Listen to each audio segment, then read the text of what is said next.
Hello and welcome to the European Circle Report. In France, gay couples soon hope to be given more rights. A new law that has been proposed will allow same-sex couples the right to marry and adopt children.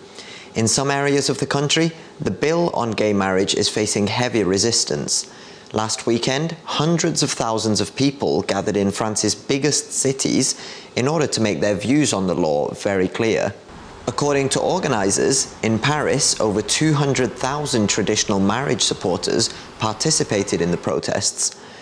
The groups protesting the bill were diverse in character and religion, with concerned members of the Catholic Church being joined by Protestants, Muslims, Jews, and atheists.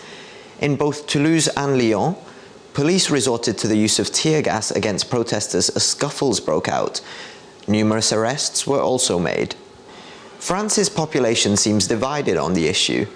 While 60% are in favour of marriage between same-sex partners, only half of this number supports the French draft on adoption rights for gay couples. Of course, the French population is by no means an exception concerning the issue of gay marriage. Only 6 European countries actually allow gay partners to marry one another.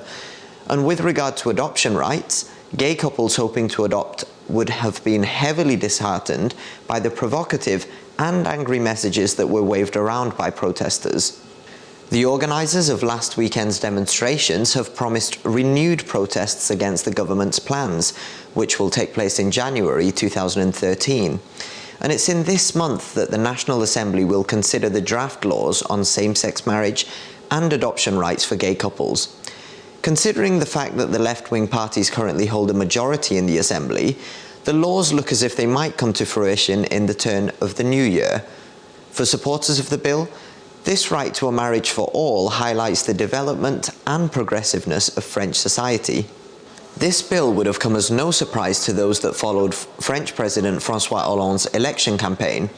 Throughout his campaign, he promised that he would introduce the right to gay marriage, stating that it will be a law of liberty and equality. In the Polish capital of Warsaw, a serious bomb attack on the Polish parliament was thwarted by police. The attack was perfectly scheduled to coincide with a meeting between President Bronisław Komorowski, Prime Minister Donald Tusk, and numerous other political representatives. The police believe they have arrested the key culprit and are simultaneously investigating 4 others.